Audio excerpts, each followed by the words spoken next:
Rebuild the Jade Chamber? That's a huge project. The Jade Chamber belongs in the sky amongst the clouds. When I first set foot in the Jade Chamber, I stood at the edge of the platform and looked down upon Liyue Harbor far below. However, it is not only out of consideration for myself that I have built the Jade Chamber anew at this time. I hope the Jade Chamber will always float in the skies above Liyue Harbor, bearing witness to the prosperity and peace of the human world. Deep down inside, I wish I could slow down time. I feel very fortunate to be right here, enjoying the fireworks, and enjoying the view of Liyue Harbor.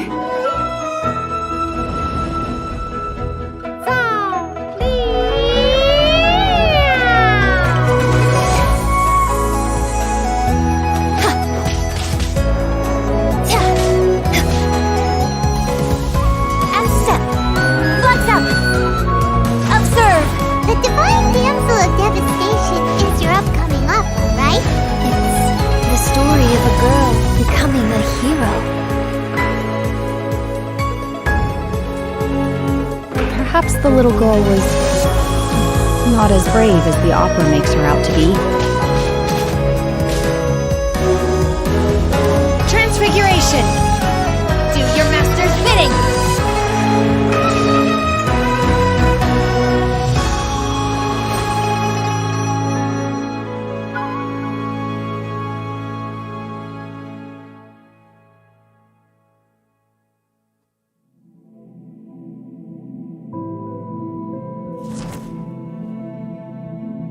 The fate of this world is already sealed. Soul shall turn to dust.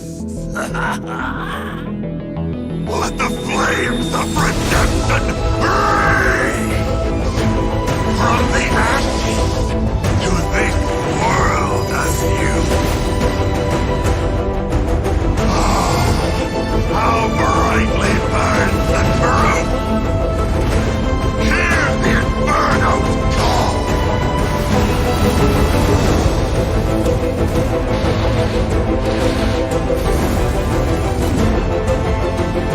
Now is the time for my second coming! It's not going to be easy to deal with. I don't think my fleet can take it on their own. Wait! Joy, wait!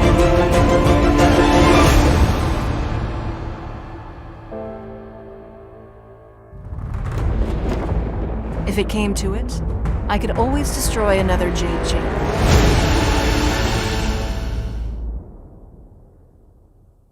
Quick video for you guys today about fleeting colors in flight. 2.4 patch has been revealed and we're finally getting an Archon Quest. And we're back in Liyue.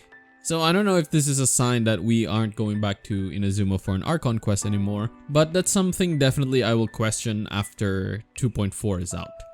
Anyway, I just wanted to make this quick video talking about the lore side of the 2.4 patch, because 2.4 looks like it'll be pretty big in the story side of things, and a new zone where there is a lot of information that we can glean about the lore.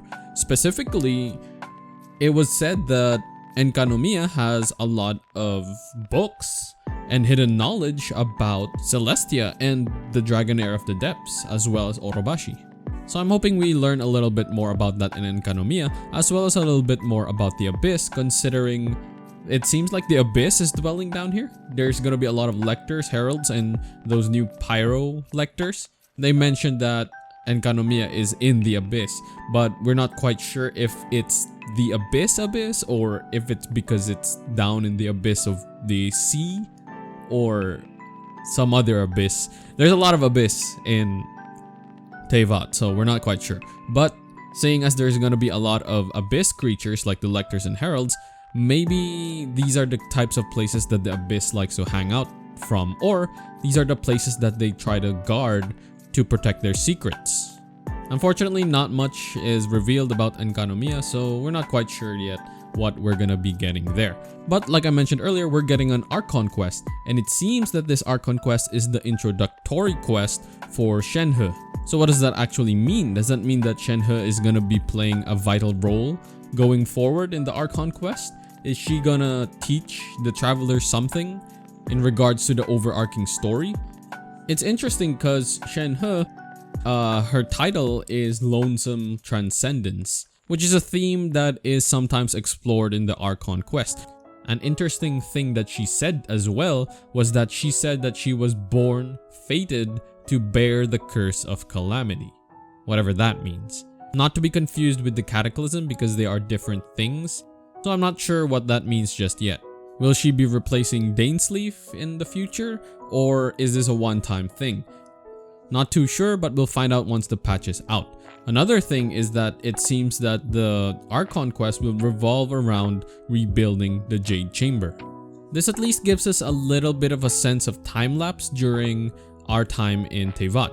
I'm guessing a year or a little under a year between the moment that we arrived in Teyvat and the current time. So in under a year within the game's story, we went through Mondstadt, Liyue, and Inazuma, which is not bad at all. And now supposedly we're back in Liyue, probably getting ready to go to Sumeru. Though we could always just go back to Inazuma because waypointing or teleporting for the traveler is canon. It's mentioned by the NPCs like Catherine, so we can actually do that. So I don't think us going to Liyue right now doesn't mean that we won't have anything for Inazuma in the future. But who's to say that this Archon Quest isn't tied to Inazuma at all? It seems like the boss that we're fighting came from the depths of the sea, and the fact that we're going to Enkanomiya in the same patch, very suspicious. I mean, it's also interesting that Lantern Right's theme is fish this year instead of the stag before, which ties a little bit to Enkanomiya, if you know what I mean. However, if you recall in a previous Archon Quest, the Abyss wanted to turn Osial into this mechanical god thing that they could use. Is this the thing? I mean, it doesn't look mechanical at all, and it kind of doesn't look like Osial that much except for the long necks. In fact, I think it looks a little bit more like Dvalin, which is also something that the Abyss had their hands on. What do you guys think this water dragon is? The trailer, the water dragon's title is Oceanic Defender, so it's protecting something. Is it protecting Enkanomiya? Is it protecting the Dark Sea? Who knows? But to be honest, I actually don't think that the Archon Quest is tied to Enkanomiya in any way. I think the first half of the patch is going to be Lantern Right and the Archon Quest, and then the second half will be Enkanomiya. Enkanomiya will be like Tsurumi Island and will have its own separate story that is a world quest. But I could be wrong, and maybe the Archon Quest and Enkanomiya are one and the same. Going back to the Archon Quest though, it seems like this thing is going to be attacking Liyue, and once again, the Adepti Ningguang and the Traveler will be defending Liyue from the Jade Chamber. In fact, Ningguang even said that she's willing to sacrifice the Jade Chamber again. But things don't seem to go as planned, as the Traveler is knocked into some rocks and possibly taken out of the equation. This is also quite interesting because this means that maybe this thing is stronger than the Traveler. I mean, lore and story-wise, the Traveler is probably the strongest character that we know of.